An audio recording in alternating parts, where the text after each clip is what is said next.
Hello friends, ನಾನು ಶಿವರಾಜ್ ಪಾಟೀಲ್. ನಿಮಗೆ ನಿಮ್ಮದೇ ಆದ ಕನ್ನಡ ಯೂಟ್ಯೂಬ್ ಚಾನಲ್ ಟುಡೇಸ್ ಇನ್ವೆಸ್ಟ್ಮೆಂಟ್ಗೆ ಸ್ವಾಗತ.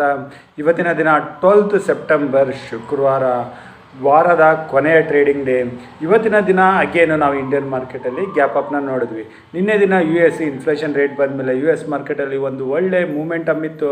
ಅದನ್ನು ಫಾಲೋ ಮಾಡಿ ಇಂಡಿಯನ್ ಮಾರ್ಕೆಟಲ್ಲೂ ಒಂದು ಗ್ಯಾಪ್ ಅಪ್ ಸಿಕ್ತು. ಸೊ ನಿಫ್ಟಿ ಡೈರೆಕ್ಟಾಗಿ ನಿಯರ್ 25,080 ಹತ್ರ ಓಪನ್ ಆಯಿತು. ಅದಾದಮೇಲೆ ಮೊದಲನೇ ಹಾಫ್ ಆನ್ ಅವರಲ್ಲಿ ಸ್ಮಾಲ್ ಪ್ರಾಫಿಟ್ ಬುಕ್ಕಿಂಗ್ ಬಂದಮೇಲೆ ಅಗೇನು ಡೇ ಲೋ 25,030 ಹತ್ರದಿಂದ ಮಾರ್ಕೆಟಲ್ಲಿ ರಿಕವರಿ ಬಂತು. ಆ ರಿಕವರಿ 100 ಪಾಯಿಂಟ್ಸ್ ಮೂಮೆಂಟಮ್ ಕೊಟ್ಟು ಅಲ್ಲಿಂದ ನಿಫ್ಟಿ ದಿನವೆಲ್ಲ ಸೈಡ್ ವೇಸಲ್ಲೇ ಹೋಯಿತು. ಅಗೇನ್ ಇವತ್ತಿನ ದಿನ ಇಂಟ್ರಾಡೇ ಮೂಮೆಂಟಮ್ ನಿಫ್ಟಿನಲ್ಲಿ ಓನ್ಲಿ 100 ಪಾಯಿಂಟ್ ರೇಂಜಲ್ಲೇ ಆಗಿತ್ತು. ಸೊ ಇದೆಲ್ಲದ್ರ ಬಗ್ಗೆ ಹಾಗೂ ಮುಂದಿನ ವಾರ ನಿಫ್ಟಿನಲ್ಲಿ ಮೇನ್ ಲೆವೆಲ್ಸ್ ಯಾವುದೆಲ್ಲ ಅಂತ ಈ ವಿಡಿಯೋದಲ್ಲಿ ಡಿಸ್ಕಸ್ ಮಾಡೋಣ. ಸೊ ಅದಕ್ಕಾಗಿ ಈಗ ಸ್ಕ್ರೀನ್ಗೆ ಹೋಗ್ತಾ ಇದ್ದೀನಿ. ಸೊ ನಿಫ್ಟಿ ಈಗ 25,114 ಹತ್ರ ಕ್ಲೋಸ್ ಆಗಿದೆ. Last half an hour average closing 25,104 ಹತ್ರ ಬರ್ತಾ ಇದೆ. ಸೊ ಇಲ್ಲಿ ಇಂಡಿಯನ್ ಮಾರ್ಕೆಟ್ ಕ್ಲೋಸ್ ಆದಮೇಲೆ ನಮ್ಮ ಭಾರತದ ಆಗಸ್ಟ್ ಮಂತ್ ಇನ್ಫ್ಲೇಷನ್ ರೇಟ್ ಬರಬೇಕಾಗಿತ್ತು. ಸೊ ಅದು ಈಗ ಬಂದಾಗಿದೆ. ಎಕ್ಸ್ಪೆಕ್ಟೇಷನ್ ಇದ್ದಿದ್ದು 1.9, ಆದರೆ ಆ್ಯಕ್ಚುಲ್ ಆಗಿ ಬಂದಿದ್ದು 2.07. ಸೊ ಇದಕ್ಕೆ ಆಲ್ರೆಡಿ ನಾವು ಗಿಫ್ಟ್ ನಿಫ್ಟಿನಲ್ಲಿ ಇಲ್ಲಿ ಚೆಕ್ ಮಾಡಿದ್ರೆ ಅರೌಂಡ್ 20 ಪಾಯಿಂಟ್ಸು ಮೂಮೆಂಟಮಲ್ಲಿ ಈಗ ಪಾಸಿಟಿವಲ್ಲಿ ತೋರಿಸ್ತಾ ಇದೆ. ಗಿಫ್ಟ್ ನಿಫ್ಟಿ ಇದು ನಮ್ಮ ನಿಫ್ಟಿ ಫ್ಯೂಚರ್ ಅಂತಲೇ ಹೇಳ್ತೀವಿ. ಸೊ ಸದ್ಯಕ್ಕೆ ಇದು ಅರೌಂಡ್ 20 ಪಾಯಿಂಟ್ಸು ಈಗ ಪಾಸಿಟಿವಲ್ಲಿ ತೋರಿಸ್ತಾ ಇದೆ. ಇನ್ನು ಇದನ್ನು ಬಿಟ್ಟು ನಮ್ಮ ಇಂಪಾರ್ಟೆಂಟ್ ಪ್ಯಾರಾಮೀಟರ್ಸ್ಗಳ ಕಡೆ ನೋಡಿದ್ರೆ ನಮ್ಮ India volatility index, India Vicks 11 ಕೆಳಗಡೆ ಇದೆ. ಲೋವರ್ ವಿಕ್ಸ್ ನಾವು ಭಾಳ ಕಾಶಿಯಸ್ ಆಗಿರಬೇಕಾದ ಲೆವೆಲ್ಲು. ಇಲ್ಲಿಂದ ಏನಾದರೂ ಕರೆಕ್ಷನ್ ಅಂತ ಬಂದರೆ ಅದು ಡೀಪ್ ಆಗಿರುತ್ತೆ. ಸೊ ಹಾಗಾಗಿ ನಾವು strict stop loss previous day low ಅಥವಾ ಆ ದಿನದ ಲೋ ಕೆಳಗಡೆ ಇಟ್ಕೊಂಡು ಹೋಗಬೇಕಾಗುತ್ತೆ. ಇನ್ನು ಬ್ರೆಂಟ್ ಕ್ರೂಡ್ ಆಯಿಲ್ 67 ಹತ್ರ ಇದೆ. ನಮ್ಮ rupee value against US dollar 88.24 ಹತ್ರ. ಸೊ ನಿನ್ನೆಗೆ ಕಂಪೇರ್ ಮಾಡಿದ್ರೆ ಅದೇ ಲೆವೆಲಲ್ಲಿ ಈಗ ಇದೆ. ಇದೇನಾದರೂ ಕಡಿಮೆ ಆಗ್ತಾ ಬಂದರೆ ಅದು ಮೇ ಬಿ ಇಂಡಿಯನ್ ಮಾರ್ಕೆಟ್ಗೆ ಒಂದು ಒಳ್ಳೆ ಬೂಸ್ಟ್ ಕೊಡೋ ಚಾನ್ಸಸ್ ಇರುತ್ತೆ. ಇನ್ನು US ಡಾಲರ್ ಇಂಡೆಕ್ಸು 97 ಹತ್ರ ಇದೆ. US 10 ಇಯರ್ ಬಾಂಡ್ yield 4.05 ಹತ್ರ ಇದೆ. ಸೊ ಸದ್ಯಕ್ಕೆ ಇಲ್ಲಿಂದ ಏನು ನೆಗೆಟಿವ್ ಕ್ಲೂ ಅಂತೂ ಸಿಗ್ತಾ ಇಲ್ಲ. ಇನ್ನು ಡೌ ಜೋನ್ಸ್ ಫ್ಯೂಚರ್ಸ್ ನಿನ್ನೆ ದಿನ US ಇನ್ಫ್ಲೇಷನ್ ರೇಟ್ ಬಂದಮೇಲೆ ಮೋರ್ ದೆನ್ 1% ಮೂಮೆಂಟಮ್ ಕೊಟ್ಟಿತ್ತು. ಈಗ ಅದೇ ಲೆವೆಲಲ್ಲೇ ಇದೆ. US Nasdaq index, IT index ಅಲ್ಲಿ ಕೂಡ ನಿನ್ನೆ ದಿನ ಮೂಮೆಂಟಮ್ ಕೊಟ್ಟ ನಂತರ ಅದು ಕನ್ಸಲ್ಟೇಷನ್ ಆಗಿ ಕ್ಲೋಸ್ ಆಗಿದೆ. ಜಪಾನ್ ನಿಕೆ ಇದು ಕನ್ಸಲ್ಟೇಷನ್ ಆಗ್ತಾ ಇದೆ. UK ಮಾರ್ಕೆಟ್ಗೆ ಬಂದರೆ UK ಮಾರ್ಕೆಟಲ್ಲೂ ನಾವು ಕನ್ಸಲ್ಟೇಷನ್ ನೋಡ್ತಾ ಇದ್ದೀವಿ. ಇನ್ನು ನಾವು ಇಲ್ಲಿ FIs ಡೇಟನ್ನು ಚೆಕ್ ಮಾಡಬೇಕು ಅಂದರೆ FIs 11 ಸೆಪ್ಟೆಂಬರ್ ಅಂದರೆ ನಿನ್ನೆ ದಿನ ಗುರುವಾರ 3,400 crores ಅಷ್ಟು ಕ್ಯಾಶಲ್ಲಿ ಸೆಲ್ ಮಾಡಿದರು. ಇವತ್ತಿನ ದಿನ 12 ಸೆಪ್ಟೆಂಬರು ಇಲ್ಲಿ ಭಾಳ ಕಡಿಮೆ ವಾಲ್ಯೂಮಲ್ಲಿ ಅದು ಓನ್ಲಿ 151 crores ಅಷ್ಟು ಕ್ಯಾಶಲ್ಲಿ ಬೈ ಮಾಡಿದ್ದಾರೆ. ಸೊ ಅಟ್ಲೀಸ್ಟ್ ಇಲ್ಲಿ ಅವರ ಸೆಲ್ಲಿಂಗು ಕಡಿಮೆ ಇದೆ ಅಂತ ನಾವು ಹೇಳ್ಬೋದು. ಇನ್ನು ನಾವು ಇಲ್ಲಿ ಆಪ್ಷನ್ ಚೈನಿಗೆ ಬಂದರೆ ಟೋಟಲ್ ಓಪನ್ ಇಂಟ್ರೆಸ್ಟು ನಿಫ್ಟಿನಲ್ಲಿ 28 lakhs ಪುಟ್ ಸೈಡಲ್ಲಿದ್ದರೆ 21 lakhs ಕಾಲ್ ಸೈಡಲ್ಲಿದೆ. ಸೊ ನಿಫ್ಟಿ ಈಗ ಬುಲ್ಲಿಶ್ ಆಗಿ ಕಾಣಿಸ್ತಾ ಇದೆ, ಟುವರ್ಡ್ಸ್ ಓವರ್ಸೋಲ್ಡ್ ಝೋನ್ಗೂ ಹೋಗ್ತಾ ಇದೆ. ಸೊ ಅದನ್ನು ನಾವು ನೋಡಬೇಕಾಗುತ್ತೆ.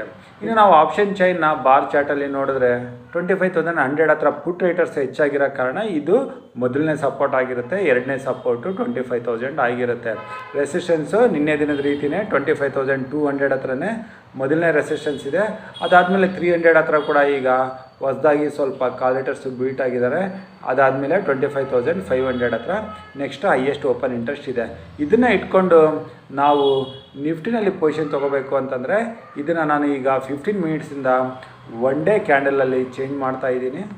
ಸೊ ನಾವು ಈಗ ಚಾರ್ಟನ್ನು 15 ಮಿನಿಟ್ಸಿಂದ 1 ಡೇ ಕ್ಯಾಂಡಲಲ್ಲಿ ಬಂದಿದ್ದೀವಿ. ಸೊ ನೀವು ಚಾರ್ಟನ್ನು ಸರಿಯಾಗಿ ಗಮನಿಸಿದ್ರೆ ಇಲ್ಲಿ ನಿಫ್ಟಿನಲ್ಲಿ ಒಂದು W ಕೈಂಡ್ ಆಫ್ ಫಾರ್ಮೇಷನ್ ಆಗಿದೆ. W ಅಂತಲೂ ಹೇಳ್ಬೋದು ಅಥವಾ ಡಬಲ್ ಬಾಟಮ್ ಅಂತ. So usually double bottom format previous ಲೋಕ್ಕಿಂತ ನೆಕ್ಸ್ಟ್ ಲೋ ಏನು ಬಂದಿರುತ್ತೆ ಅದಕ್ಕಿಂತ ಮೇಲೆ ಇರಬೇಕಾಗುತ್ತೆ. ಅದೇ ರೀತಿ ಡಬಲ್ ಬಾಟಮ್ ಆಗಿದೆ. ಆದರೆ ಈ ಡಬಲ್ ಬಾಟಮು ಬ್ರೇಕ್ಔಟ್ ಕನ್ಫರ್ಮೇಷನ್ ಆಗೋದು ಈ ನೆಕ್ಲೈನ್ ಕ್ರಾಸ್ ಆದಾಗ. ಈ ನೆಕ್ಲೈನ್ ಬಂದು 25,153 ಹತ್ರ ಇರುತ್ತೆ.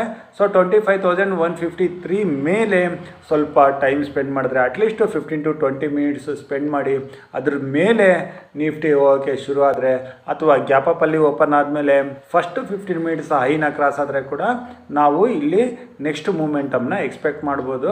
ಆ ನೆಕ್ಲೈನು ಕ್ರಾಸ್ ಆದಾಗ ಅದು ಡೈರೆಕ್ಟಾಗಿ ಈ ಪ್ರೀವಿಯಸ್ ಎಲ್ಲಿಂದ ಮೊಮೆಂಟಮ್ ಡೌನ್ ಸೈಡ್ ಸ್ಟಾರ್ಟ್ ಆಗಿತ್ತು ಆ ಲೆವೆಲ್ವರೆಗೆ, ಅಂದರೆ ಅಟ್ಲೀಸ್ಟ್ 25,600ವರೆಗೆ 1 or 2 ಡೇಸಲ್ಲಿ ಭಾಳ ಶಾರ್ಪ್ ಮೂಮೆಂಟಮ್ಮು ನೋಡೋ ಚಾನ್ಸಸ್ ಇರುತ್ತೆ. ಸೊ 25,150 ಮೇಲೆ ನಿಫ್ಟಿ ಯಾವ ರೀತಿ ಬಿಹೇವ್ ಮಾಡುತ್ತೆ ಅಂತ ನಾವು ನೋಡಬೇಕಾಗುತ್ತೆ. ಇನ್ನು ಈ ಲೆವೆಲಿಂದನೇ ರಿಜೆಕ್ಷನ್ ಅಂತ ಕಂಡ್ರೆ ಆಲ್ರೆಡಿ ಆಪ್ಷನ್ ಚೈನಲ್ಲಿ ನಾವು ನೋಡ್ದಂಗೆ 25,000 ಹತ್ರ ಸೈಕಾಲಜಿಕಲ್ ಸಪೋರ್ಟ್ ಇದೆ. ಅದಾದಮೇಲೆ 24,900 ಹತ್ರ 10 ಡೇ ಮೂವಿಂಗ್ ಆವ್ರೇಜ್ ಇರುತ್ತೆ. ಸೊ ಅಲ್ಲಿವರೆಗೂ ನಿಫ್ಟಿ ಬರೋ ಚಾನ್ಸಸ್ ಇರುತ್ತೆ. ಇದನ್ನೆಲ್ಲ ಬಿಟ್ಟು ಏನಾದರೂ ಅನ್ಎಕ್ಸ್ಪೆಕ್ಟೆಡ್ ನ್ಯೂಸ್ ಬಂದು ಮಾರ್ಕೆಟಲ್ಲಿ ದೊಡ್ಡ ಗ್ಯಾಪ್ ಡೌನು 24,900 ಕೆಳಗಡೆ ಆಯಿತು ಅಂತಂದರೆ ಅದು ನಮಗೆ ಒಂದು ಒಳ್ಳೆ ಬೈಯಿಂಗ್ ಆಪರ್ಚುನಿಟಿ ಇರುತ್ತೆ. ನಿಫ್ಟಿ 24,900 ಕೆಳಗಡೆ ಕ್ಲೋಸಿಂಗ್ ಏನಾದರೂ ಬಂತು ಅಂತಂದರೆ ನಾವು ನಮ್ಮ ಲಾಂಗ್ ಪೊಸಿಷನ್ಸ್ಗಳಿಂದ ಹೊರಗಡೆ ಬರೋದ್ರ ಬಗ್ಗೆ ಯೋಚನೆ ಮಾಡಬೇಕು. ಇನ್ನು ಬ್ಯಾಂಕ್ ನಿಫ್ಟಿ ಬಗ್ಗೆ ನಾವು ಡಿಸ್ಕಸ್ ಮಾಡಬೇಕು ಅಂತಂದರೆ ಬ್ಯಾಂಕ್ ನಿಫ್ಟಿ ಈಗ ಇದನ್ನು ನಾನು 15 ಮಿನಿಟ್ಸಲ್ಲಿ ಡಿಸ್ಕಸ್ ಮಾಡ್ತೇನೆ. ಈಗ ನಾನು ಬ್ಯಾಂಕ್ ನಿಫ್ಟಿ 15 ಮಿನಿಟ್ಸ್ ಕ್ಯಾಂಡಲಲ್ಲಿ ಬಂದಿದ್ದೀನಿ. ಬ್ಯಾಂಕ್ ನಿಫ್ಟಿ ಇವತ್ತಿನ ದಿನ ತನ್ನ 50 ಡೇ ಮೂವಿಂಗ್ ಆವ್ರೇಜ್ ಹತ್ರ ಮಲ್ಟಿಪಲ್ ಟೈಮು ರಿಜೆಕ್ಷನ್ ಕಂಡಿದೆ. ಇದೇ ಲೆವೆಲಲ್ಲಿ ಕನ್ಸಾಲ್ಟೇಷನ್ ಆಗಿ ಕ್ಲೋಸ್ ಆಗಿದೆ. ಸೊ ಬ್ಯಾಂಕ್ ನಿಫ್ಟಿ 54,850 ಮೇಲೆ ಸಸ್ಟೇನ್ ಆಯಿತು ಅಂತಂದರೆ 55,100ವರೆಗೂ ಬರೋ ಚಾನ್ಸಸ್ ಇರುತ್ತೆ. ಇದನ್ನು ಕ್ರಾಸ್ ಆದರೆ ನೆಕ್ಸ್ಟ್ ಮೂಮೆಂಟಮ್ಮು ಬ್ಯಾಂಕ್ ನಿಫ್ಟಿನ 55,700ವರೆಗೆ ತೊಗೊಂಡು ಹೋಗೋ ಚಾನ್ಸಸ್ ಇರುತ್ತೆ.